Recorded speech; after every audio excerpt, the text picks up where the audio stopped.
Bueno, estamos con la epidemióloga Dadilia Garcés. Ella trabaja en el Miami-Dade College y además sigue muy de cerca y es una voz autorizada aquí en el sur de la Florida sobre el tema. Sobre el tema de el coronavirus, cómo ha recrecido, sobre todo la variante Delta. Pero hay una particularidad que quiero analizar contigo. Yo sé que tú me vas a ayudar, porque los regímenes en Cuba y Venezuela, por supuesto, no dan cifras, no hay una vacunación real, es decir, no se conocen detalles porque son dictaduras. Y quiero analizar contigo cómo van creciendo los casos. De hecho, creo que en Venezuela no se, en los últimos días, como se venía dando, como lo está haciendo incluso el castrismo de muerte, 68, 47 a diario, que es preocupante. Pero quiero comenzar con lo que está pasando aquí en Estados Unidos. En la Florida, donde estamos nosotros, se ha convertido nuevamente en un epicentro de, el coronavirus y un epicentro de la lucha política, porque hay quienes dicen que van a pagar justos por pecadores aquellos que estamos vacunados y que vamos a volver a las restricciones, a posibles restricciones y al uso de la mascarilla, versus quienes sí quieren que se mantengan las medidas. ¿Cuán cierto es, doctora Adilia, que si yo estoy vacunado, incluso a algunos les ha dado COVID y no uso la mascarilla, yo no estoy dañando al que no está vacunado, que debe usar la mascarilla y mantener la distancia social? Mira, las enfermedades no se comportan de una manera tan lineal, sobre todo enfermedades respiratorias como es el COVID-19. Aquí tenemos que emplear, y yo nunca estuve de acuerdo cuando el Centro de Control de Enfermedades dictaminó el lineamiento de retirar las mascarillas en lugares cerrados a personas vacunadas. A pesar de que uno esté vacunado, eso no impide que el virus llegue a tu cuerpo. De hecho, hay personas que se han vacunado y se han enfermado. Y hay personas que pueden pasar a ser asintomáticas a pesar de ser vacunadas. Y eso contribuye a que se continúe transmitiendo la enfermedad. Aquí todos tenemos una responsabilidad como individuo y como colectivo de tratar de frenar la transmisión y las altas tasas de mortalidad que se están presentando, que se presentaron, y la incidencia. Ahora, la mascarilla permite que esa transmisión se disminuya. Aquí tenemos que utilizar todas las herramientas que tenemos a mano para que esta pandemia pase a ser una endemia y convivamos con ella de una manera más fraterna sin tener estos picos, que es lo que preocupa realmente. Así que el uso de mascarillas para vacunados y no vacunados es realmente importante y necesario, pero también hago un llamado a que las personas no vacunadas se vacunen para que de esta manera esto se reduzca el tiempo de poder estar con estas medidas de mitigación, que lamentablemente vamos a tener que volver a retomar para muchas personas. Claro, pero fíjate, o fíjate que el tema de el quitarse la mascarilla, hemos visto eventos públicos, hemos visto pues que en los centros comerciales, en los negocios, en los restaurantes, en la calle, en la playa, la gente ha vuelto a no usarla, pero no hemos visto un repunte importantísimo. No estoy cuestionando su posición, yo creo que sí debemos mantener por lo menos las medidas de higiene, distanciamiento social e incluso si el uso de la mascarilla es necesario para controlar pues nuevas cepas, nuevas variantes, etcétera. Pero ¿por qué no hubo un rebrote alarmante como lo vivimos sí en el primer año de esta pandemia con la gente quitándose la mascarilla? ¿Eso tiene que ver algo con que 48 o casi 50% de la población está vacunada? Mira, tenemos que tomar en cuenta varios factores, ¿no? Tenemos nuevas cepas, eso es algo súper importante. Tenemos una nueva cepa que es la Delta, que es mucho más rápida, se transmite mucho más rápido, necesitas menos tiempo de exposición para realmente enfermarte, la carga viral es muchísimo más alta, ¿ok? Inclusive las manifestaciones clínicas son completamente diferentes. Puedes llegar a pasar como un resfriado común y eso contribuye también a que se transmita más porque las personas no piensan que tienen COVID. Así de que sí, las vacunas, si te pones a analizar, han servido para que la tasa de mortalidad y la tasa de la incidencia haya sido mucho menor. De hecho, las camas están siendo ocupadas en estos momentos por personas no vacunadas, pero son un grupo mucho más joven. Ya ese grupo de riesgo que habíamos visto al inicio de la pandemia, que eran las personas mayores de 65 años, son muy pocas las que están, porque tenemos más del 70% de esta población ya vacunada, aquí en el sur de la Florida, de hecho en el país. Y el grupo etario, en general, cuando va disminuyendo cada decenio, tiene una buena tasa de vacunación hasta que llegamos a los 40 años para abajo. Allí es donde se está concentrando, son sectores pequeños que se están concentrando el virus, sobre todo esta nueva variante, y está contribuyendo a la transmisión. Es de allí la importancia de que todos usemos las mascarillas, porque simple y llanamente unos van a ser los que van a estar enfermos, pero nosotros vamos a ser los puentes o las personas que vamos a estar llevando la enfermedad a personas que estén vacunadas o no estén vacunadas. Y esto no tendría sentido. Es como que el diabético que se inyecta la insulina, pero se come el dulce. No estamos cumpliendo ninguna misión porque simple y llanamente no vas a tener la medida funcionando y no va a tener el impacto que tiene que tener. Bueno, ojalá que alcancemos esa endemia. ¿La lograremos en algún momento de este año, en lo que resta de este año 2021? Para serte honesta, si la proyección de los casos continúa de esta manera, no es solo la Florida, tenemos que recordar que hay más de 5 estados que están presentando una alta incidencia de casos y venimos a los meses más fríos al norte del país, donde las personas empiezan a estar más en lugares cerrados por el clima, no pueden estar tanto al aire libre. Esto va a contribuir y no hemos visto todavía tampoco más casos, porque se van a presentar más lamentablemente. Nuestros estados, especialmente la Florida, está muy abierto al turismo. El condado de Orange está teniendo una alta incidencia de casos porque los parques han estado a su capacidad máxima y esa movilidad de personas dentro de Estados Unidos y personas que vienen del exterior contribuyen a nuestros números y hasta alta incidencia. Así de que yo pienso de que lamentablemente, respondiendo directamente a tu pregunta, no vamos a llegar a endemia a finales de este año.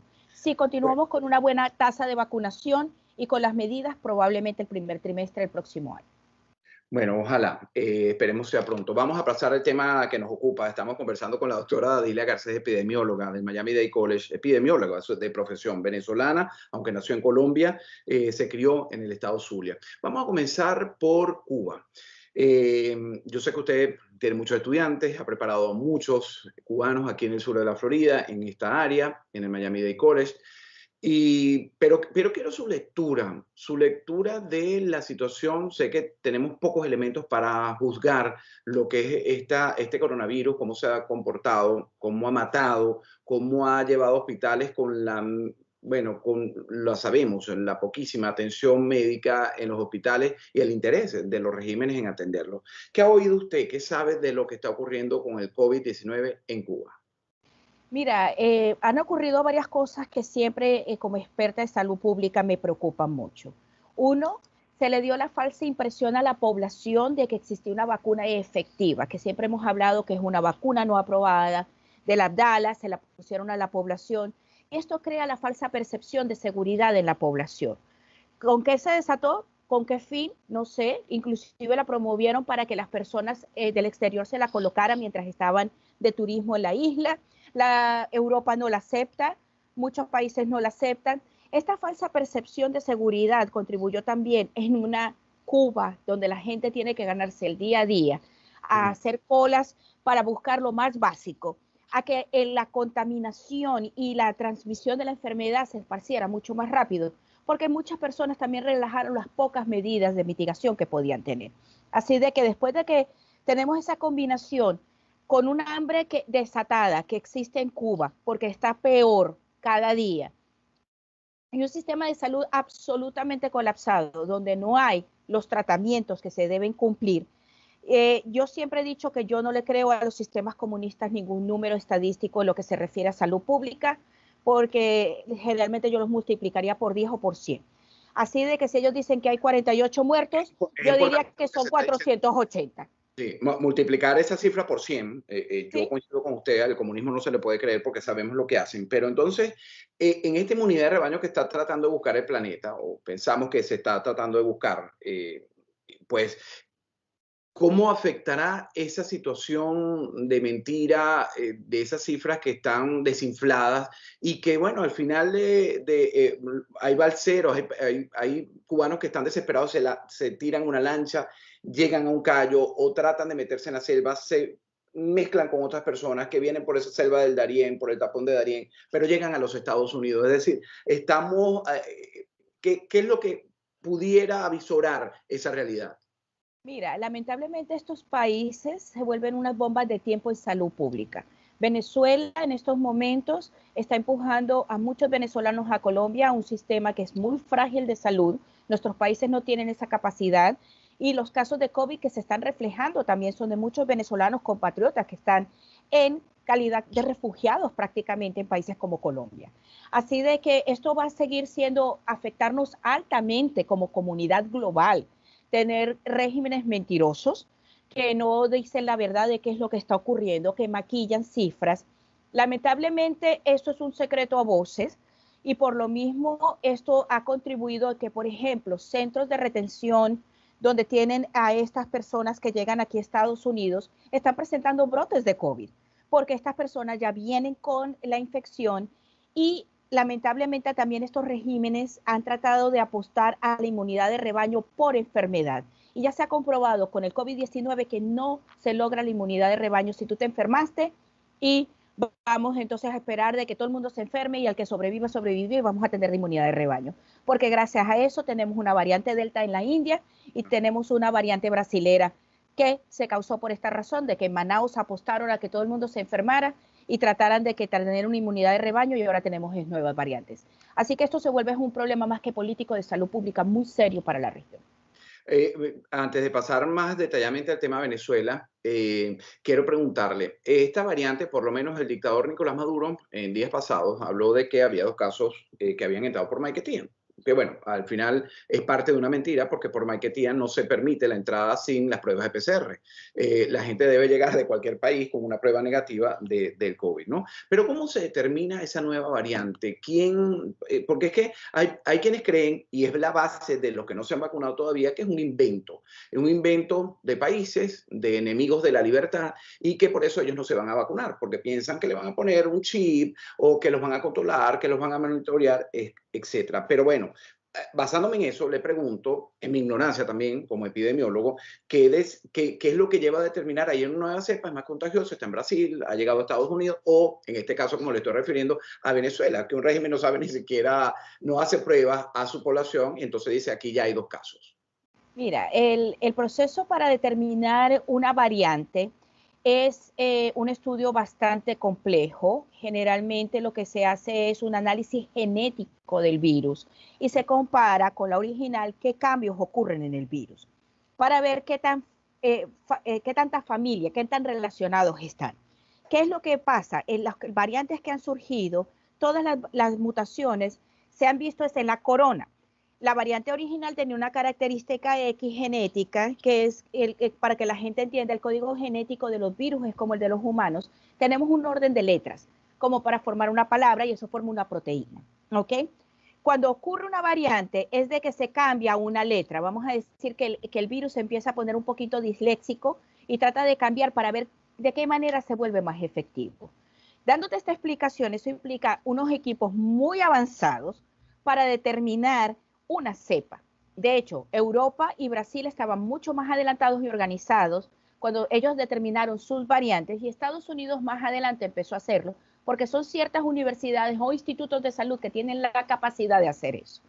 Venezuela, el único lugar que está haciendo es el Instituto de Virología en Caracas y estaba haciendo todas las pruebas de PCR del país, así de que no creo que hayan tenido la capacidad de hacer la determinación virológica. Y dado caso, eso se tendría que hacer un número determinado estadístico de casos para saber cuál es el impacto realmente que hay en la población. Porque no se le hace a todas las personas porque es muy costoso y muy complejo. Pero de acuerdo, si yo tengo 10 pruebas y sale uno, ya yo sé decir que de 10 a 1 o de 100 a 10, mi población tengo un 10%, o sea, es una proyección matemática.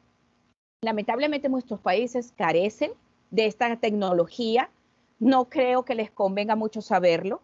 Y más que estar preocupado de Delta, yo me estaría preocupando en Venezuela, que tenemos la nueva variante en Colombia, que es la Epsilon, que la tenemos en el patio de al lado. Ya se reportaron casos aquí en la Florida, así de que esta puede ser una nueva variante que pueda ser de interés realmente para el pueblo venezolano. A mí cuando digo esto, Epsilon, Delta, yo digo, nada, nos van a someter como humanidad a estar condenados a la mascarilla. Ahí es donde entra la duda de uno como persona, ¿no? Una nueva variante, entonces no se termina de controlar, no hay inmunidad de rebaño, y entonces, ¿vamos a vivir así el resto de la vida? No. ¿Qué es lo que nos sirve el identificar las variantes? ¿Ok? Yo siempre he dicho que las variantes son como las huellas digitales. Cada variante tiene una huella característica. Esto nos puede decir quién es el chico malo y quién es el chico bueno, porque también hay variantes que van a ser las variantes buenas, las variantes de que, ay, no, yo no le voy a dar problema a esta persona, pero hay variantes que pueden ser más agresivas.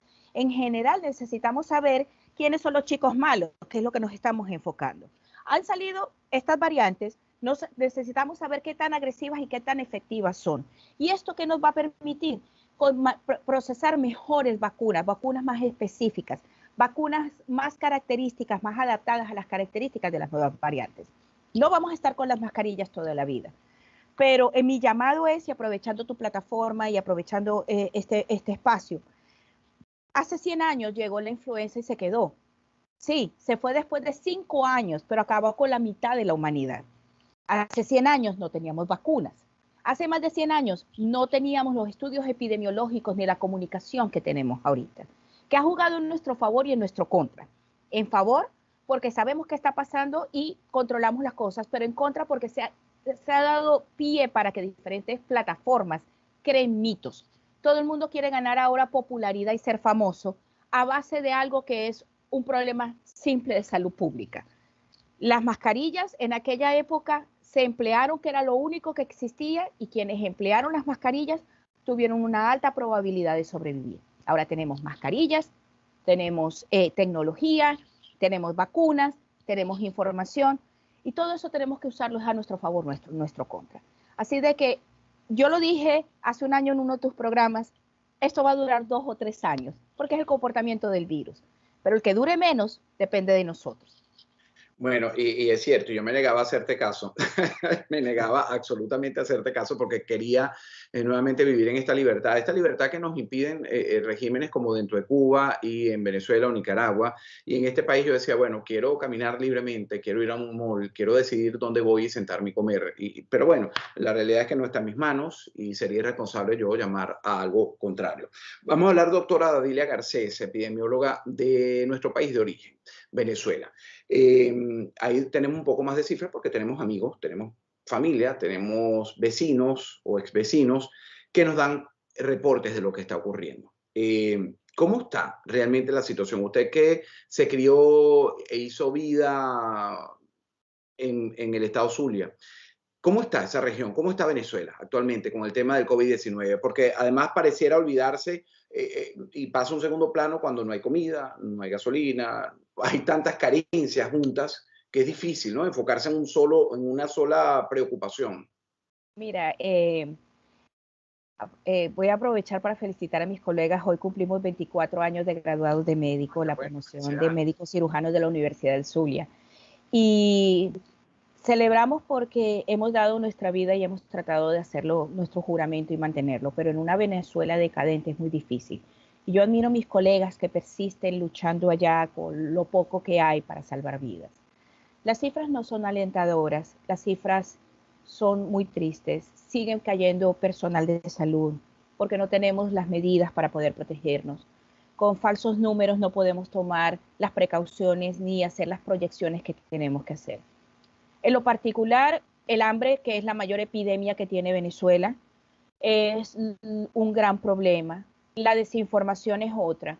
Pero en este momento, y lo recibo mucho en mis redes sociales, es la duda y la incertidumbre.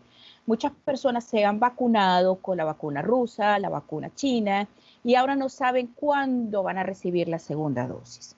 Entonces, eso genera más miedo, porque es que logré algo y siento que si allá en Estados Unidos, que lo tienen todo, van a volver para atrás, ¿qué nos espera a nosotros? Y genera desesperanza. Y eso es más agotador que un mismo virus. La desesperanza te puede aniquilar más rápido que cualquier enfermedad física. Mi recomendación ha sido a todas las personas: continúen con sus medidas de mitigación, estén vacunados o no vacunados, cuídense mucho, no se preocupen, y voy a aprovechar para dar esta información en este espacio. Si entre tu primera dosis y la segunda dosis pueden pasar hasta 3 meses sin que pierdas completamente el esquema de vacunación, esperemos que lleguen las vacunas. Probablemente se va a tener que aplicar en Venezuela el utilizar vacunas mixtas, una de una marca, otra de otra marca. Esperemos, no se desesperen. Pero la situación es difícil. Es difícil decirle a un compatriota: no te preocupes, cuando el costo de la medicina ya ni siquiera quieren ir a los hospitales porque no se puede costear un hospital ni una clínica, y el costo de las medicinas es ridículamente caro. Estamos hablando de más de $100 para el tratamiento de una semana, cuando el salario de un venezolano no llega a eso ni al año. Exactamente. $1 y pico al mes. Estaba oyendo reclamos porque hay una enfermera, Adama Cuare, que fue arrestada por terrorismo, por simplemente decir que no tenían en nada con el que trabajar, ¿no? Además, hay tras las rejas personas que reclaman su legítimo derecho a estar protegida y poder atender a una población indefensa. Es terrible lo que pasa. Doctora Adilia, yo sé que usted además es una gran analista política. Quiero estos minutos, usted se ríe porque sabe hacia dónde voy. Y bueno, hablar un poco de la parte política, ¿no? Pero quiero volver al tema Cuba. El tema Cuba nos ha mostrado desde el 11 de julio un movimiento libertario, porque es lo que grita ese pueblo después de 62 años de castrismo, ¿no?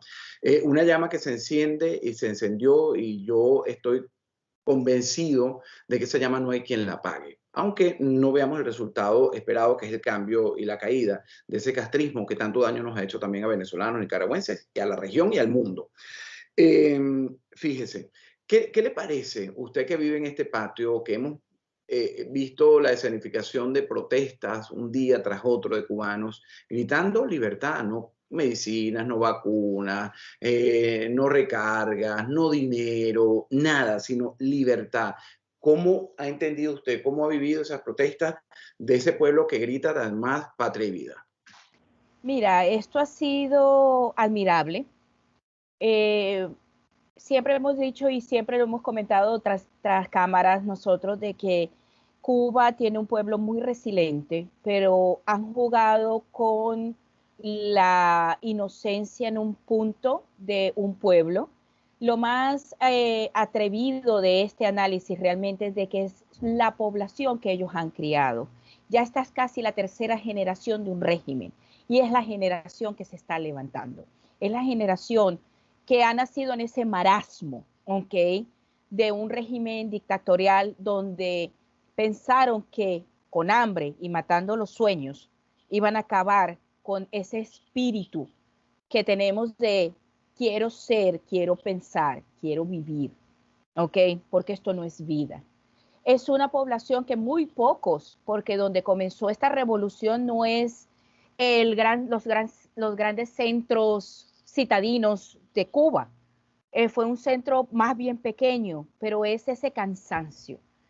El cansancio, la desesperanza, o te llevan a hundirte o sacan tu resiliencia. Y yo creo que eso es lo que ha pasado. Por otro lado, el ver de que tú no puedes ya no proveer tu comida ni tu techo, pero que tu salud está diezmada, que tu gente se está muriendo, que están cayendo como moscas porque los hospitales en Cuba no podían proveer ni salvar a su propio ciudadano, despertó la frustración final. Yo pienso que esto no hay quien lo calle. Yo siempre también he dicho de que el pueblo cubano, sobre todo el que está radicado en el sur de la Florida, es un pueblo muy unido, y es un pueblo que va a seguir dando su apoyo con gritos, con cacerola, con firmas, con marchas. A las autoridades federales, locales. Exacto, no se van a quedar quietos, porque ese león que despertó ya no hay quien lo calle. Así de que tengo muchas esperanzas, no va a ser un proceso fácil, pero los cambios tienen que ser siempre internos. Los cambios tienen que venir de adentro de los países, y es lo que también le digo muchas veces a mis pacientes: si tú no quieres cambiar, yo te puedo decir todo lo que puedes hacer, pero tú tienes que generar ese cambio. Así de que también eso genera una chispa de esperanza a todo un continente. Si ellos lo logran, detrás va Cuba, Nicaragua y los demás países, porque necesitamos despertar. Exacto. ¿Y cómo despertamos los venezolanos que hemos visto esta convocatoria en las elecciones el 21 de noviembre? Hemos visto una oposición tratando de negociar a ver cómo llegan a esas elecciones, pero ya en las últimas horas el reconocimiento del presidente encargado, Juan Guaidó, diciendo que aquí no va a haber sino una selección. ¿Cómo despertamos frente a todo ese panorama político que tiene el venezolano al frente? Mira, lamentablemente en Venezuela se nos volvió un juego de dominó, como decimos que estamos trancados y alguien nos metió una cabra, así de sencillo, ¿ok? Aquí hay que desarmar todo el juego y empezar con una nueva generación que no esté contaminado con un lado o con el otro.